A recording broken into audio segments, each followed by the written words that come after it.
This channel does not promote any violent, harmful, or illegal activities. All content provided by this channel is meant for an educational purpose only. নজর রাখতে হবে নদিয়ার নাকাশিপাড়ার দিকে। সেখানে কংগ্রেস নেতা এবং তার ছেলেকে খুনে 5 জনকে আটক করেছে পুলিশ।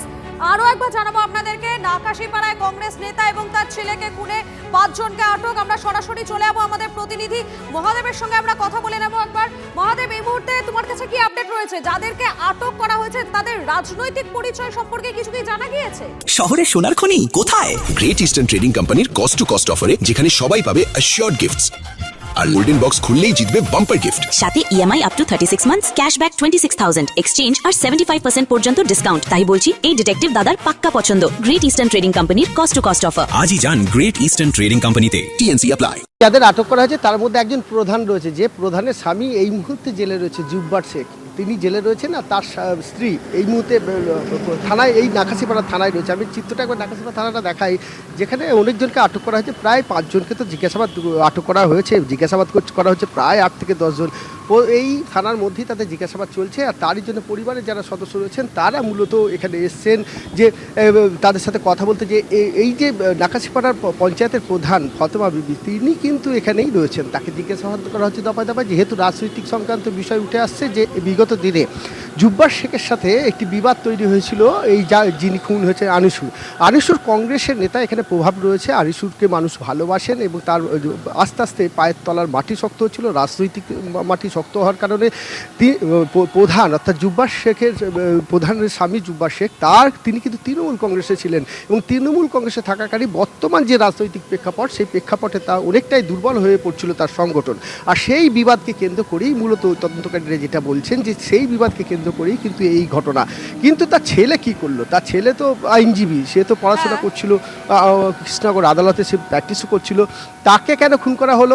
প্রশ্নটা এখানেই তদন্তকারীদের এখন খতিয়ে দেখছেন যারা তদন্তকারী আধিকারিকেরা রয়েছেন তারা। আপডেটের দিকে তুমি নজর রাখো। আপাতত তোমাকে ধন্যবাদ।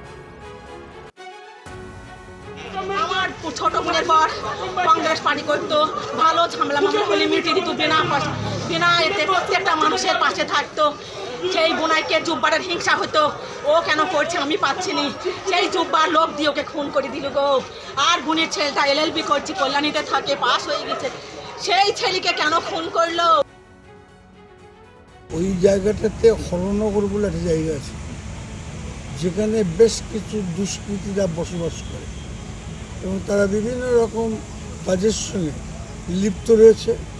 সেই কাজের বিরুদ্ধে এর বিরুদ্ধে সবসময় সোচ্চার হতো।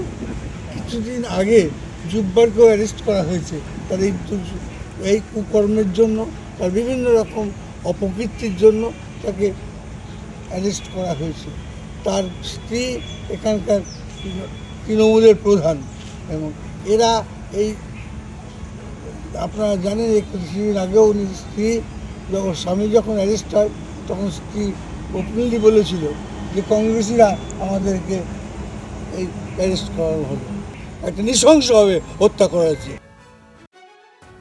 পুলিশ অ্যারেস্ট বলতে পুলিশ তাদেরকে থানাতে ডিটেন করেছে 5 জনকে। সেখানে জুব্বারের স্ত্রীও আছে। জুব্বারের স্ত্রীর নাম ফতেমা বিবি। উনি কি প্রধান? কোন দলের প্রধান? কোন দলের? হরনগর পঞ্চায়েতের তৃণমূলের প্রধান। কংগ্রেস কাপুরুষের দল নয়, কংগ্রেস বীরের দল। আজকে যদি কংগ্রেস কাপুরুষ হতো তাহলে পারে আমরা এইভাবে ময়দানে থাকতাম না। আমরা মোটেই বিচলিত নই, আমরা ভীত সন্ত্রস্ত নই। নদিয়ায় কংগ্রেস নেতা এবং তার ছেলের খুনের তীব্র নিন্দা করেছেন অধীর চৌধুরী। সোশ্যাল সাইটে কংগ্রেস নেতা লিখেছেন, ভয় আউট ভরসাই নে স্লোগান দিয়ে ক্ষমতায় এসেছে এই সরকার। সেখানে স্বাধীনতা দিবসের দিনে এই ধরনের ঘটনা, জঘন্য ঘটনা, মানুষের নিরাপত্তা এবং স্বাধীনভাবে রাজনীতি করার অধিকারে প্রশ্ন তুলে দেয়। আমাদের সঙ্গে রয়েছেন কংগ্রেস নেতা অধীর চৌধুরী, রয়েছেন আমাদের সঙ্গে। অধীরবাবু, আপনি সোশ্যাল সাইটে একটি পোস্ট করেছেন, সেখানে তিনি বলছেন যে আপনি বলছেন ভয় আউট ভরসাই নে স্লোগান দিয়ে ক্ষমতায় এসেছে এই সরকার, কিন্তু স্বাধীনতা দিবসের দিনে এমন জঘন্য ঘটনা মানুষের নিরাপত্তা এবং স্বাধীনভাবে রাজনীতি করার অধিকারে প্রশ্ন তুলে দেয়। এটা তো বাস্তব। স্বাধীনতা দিবসের দিন যখন সারা ভারত দেশের মানুষ আনন্দ করছে, উৎসবে মেতে উঠেছে, তখন এই ধরনের ঘটনা কি করে ঘটলো, যেখানে ছেলে বাবা দুজনকে নৃশংসভাবে খুন করে দেওয়া হলো। কারোর বুকে 14টা গুলি, কারোর বুকে 16টা গুলি কি করে হলো? ওইখানকার নাকাশিপাড়া থানার, এটা নাকাশিপাড়া থানার যারা দায়িত্বে আছেন, এটা তাদের অপদার্থতার জন্য এই ঘটনা ঘটেছে। কারণ নাকাশিপাড়া থানা এই ঘটনা ঘটতে পারে তার আভাস পেয়েছিল। এই যে যিনি মারা গেছেন, যিনি খুন হয়ে গেছেন, তার তরফ থেকে, তার পরিবারের তরফ থেকে, তার আত্মীয় স্বজনের পক্ষ থেকে সতর্ক করা হয়েছিল নাকাশিপাড়া থানার আইসিকে। এটা আমাদের কাছে খবর। তাই স্বাভাবিকভাবেই এই ঘটনার সঙ্গে আজকে যদি পুলিশ তৎপর থাকতো তাহলে এই ঘটনা ঘটতো না। আজকে সরকার যা মানুষকে নিরাপত্তার কথা বলেছে, আপনারা ঠিকই বলছেন, সে নিরাপত্তা কোথায় মানুষের? আজকে ছেলেকে, বাবাকে, দুজনকে খুন করে দেওয়া হলো। একটা ছেলে সদ্য পাস করে ওকালতি করবার চেষ্টা করছে, তাকে শুধু নৃশংসভাবে খুন করে দেওয়া হলো বাড়ির সামান্য দূরে। ওখানকার ঘটনা সবাই জানে, কিন্তু কারা করেছে, কিভাবে করেছে, কোথা থেকে হয়েছে সবাই জানে, কিন্তু পুলিশও জানতো। কিন্তু এ ঘটনা ঘটতে পারে, পুলিশ যদি তৎপর হতো স্বাধীনতা দিবসের দিনে এরকম ভয়াবহ ঘটনা ঘটতো না। ধন্যবাদ আপনাকে অধীরবাবু।